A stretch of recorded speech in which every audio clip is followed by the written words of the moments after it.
એક કન્ફ્યુઝન આ બાબતે પણ હોય છે કે સપોઝ મારું 1 BHK છે, મારી સોસાયટી રીડેવલપમેન્ટમાં જશે તો મને 40% 45% એક્સ્ટ્રા મળશે જગ્યા, અથવા તો મને એક રૂમ એક્સ્ટ્રા મળશે. તો એનો કોઈ જાણકારી એવું કોઈ ફિક્સ છે કે એક રૂમ એક્સ્ટ્રા મળશે કે એરિયા પ્રમાણે હોય કે 45 વાળનું મકાન છે એની ઉપર 45% એક્સ્ટ્રા જગ્યા મળશે? હવે એનો રૂલ તમને હું કહી દઉં.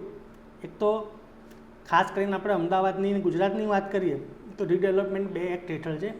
એક તો આ ઓનરશિપ ઓફ ફ્લેટ એક્ટ છે અને બીજું હાઉસિંગ બોર્ડની જે સ્કીમો છે હાઉસિંગ બોર્ડના એક્ટ હેઠળ કામ કરે છે.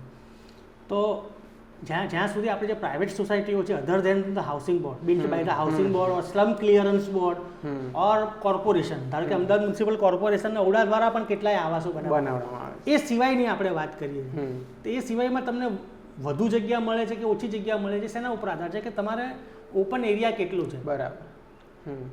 ઓપન એરિયા કેટલો છે ને તમને કેટલું ઊંચું બાંધકામ કરવાની ને એવી મંજૂરી મળે, એના ઉપરથી તમને નક્કી થાય કે તમારો અત્યારે જે ફ્લેટ છે એટલી જ જગ્યા મળશે, વધારે મળશે કે ઓછી મળશે. જ્યાં સુધી હાઉસિંગ બોર્ડના મકાનો છે ત્યાં સુધી મને ખ્યાલ છે કે જ્યાં LIG ને MIGના જે કેટેગરીના મકાનો છે ત્યાં સુધી એ લોકોએ એક કેપ નક્કી કર્યો કે 40%થી વધારે નહીં આપવાનું નહીં. હવે હાઉસિંગ બોર્ડના મકાનોમાં એવું છે કે ફ્લેટ કરતાં 4 ગણી તો ઓપન જગ્યા છે.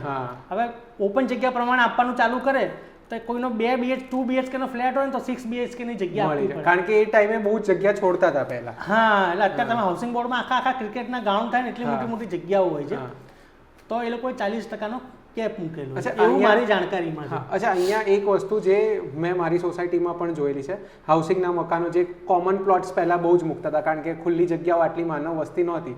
હવે લોકો એમાં રહેવા આવ્યા, એમનું 1 BHKનું ઘર છે એમણે આગળ વધાર્યું, એનું 2 BHK કરી નાખ્યું, એનું 3 BHK કરી નાખ્યું, કોઈએ રોડ સાઈડ પડતું હોય તો દૂધની દુકાન કરી નાખી અને એમાંથી ભાડે આપીને કમાવાનું શરૂ કર્યું. હવે એ સોસાયટી જ્યારે રીડેવલપમેન્ટમાં જશે ને એટલે શું કહેશે કે મારું તો 2 BHKનું મકાન છે, ભલે પ્લાન તમારો 1 BHKનો હતો કે 2 BHKનું છે તો મને 40% એ પ્રમાણે મળવું જોઈએ, અથવા તો મારી તો અહીંયા કમર્શિયલ શોપ છે તો એની સામે મને શોપ મળવી જોઈએ. તો આને કઈ રીતે કાયદેસર ગણી શકાય આ પ્રવૃત્તિ? જો હવે આમાંય પાછું મેં તમને કીધું કે હાઉસિંગ અને અધર ધેન હાઉસિંગ એની જ વાત કરીશું આપણે, કેમ કે હાઉસિંગ બોર્ડનો બહુ મોટો સ્ટેક છે, કેટલા હજારોની સંખ્યામાં મકાનો બનાવ્યા છે, લાખોની સંખ્યામાં લોકો રહે છે. તો હાઉસિંગ બોર્ડનો જ્યાં સુધી સવાલ છે ત્યાં ગુજરાત હાઈકોર્ટનું એક જજમેન્ટ આવેલું છે લગભગ આનંદ વિહાર ફ્લેટ સેટેલાઇટ અમદાવાદમાં, એમાં ખાસી બધી દુકાનો અને બધું બની ગયું હતું, પણ હાઈકોર્ટના સિંગલ જજ સાહેબની બેન્ચ અને ડબલ ડિવિઝન બેન્ચ, 2 જજ સાહેબોની બેન્ચ એ બધાના વાંધા કાઢીને ત્યાં આખા રીડેવલપમેન્ટને મંજૂરી આપી હતી.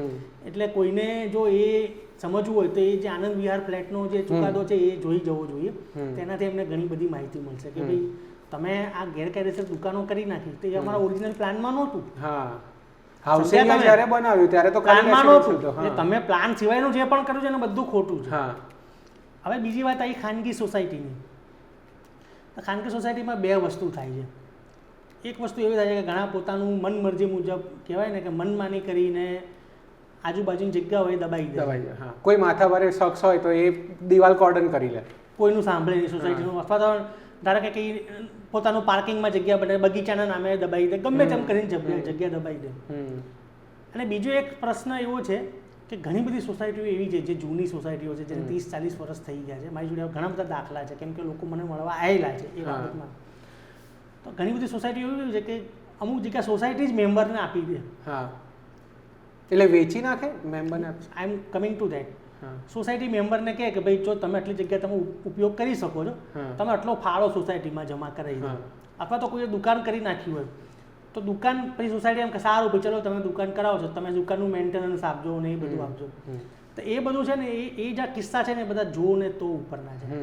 પણ તાજેતરમાં ઋતુલ પાર્ક સોસાયટીના કેસમાં નામદાર ગુજરાત હાઈકોર્ટના મેડમ જસ્ટિસ વૈભવી નાણાવટી મેડમે એવું ચુકાદો આપ્યો છે. એમાં એક મેમ્બર હતો, એણે સોસાયટી બની ત્યારથી આજુબાજુની જગ્યા છે એ એણે પોતાને પાસે રાખેલી હતી, અને જ્યાં રીડેવલપમેન્ટમાં એમને એ જગ્યા બાબત અનેક વાંધા હતા, એમાંથી એક જગ્યાનો પણ વાંધો હતો. અને એમાં સોસાયટીએ શું કર્યું, જે વખતે ઠરાવ કરીને જગ્યા વાપરવા આપી હતી, અને જ્યાં રીડેવલપમેન્ટની પ્રોસેસ થઈને આ બાબતનો વાંધો પડ્યો ને એટલે જ્યારે સોસાયટીને એ બાબતને વાંધાની ખબર પડી, સોસાયટીએ બીજો એક ઠરાવ કર્યો કે જે આગલો ઠરાવ છે એ વિડ્રો કર્યો.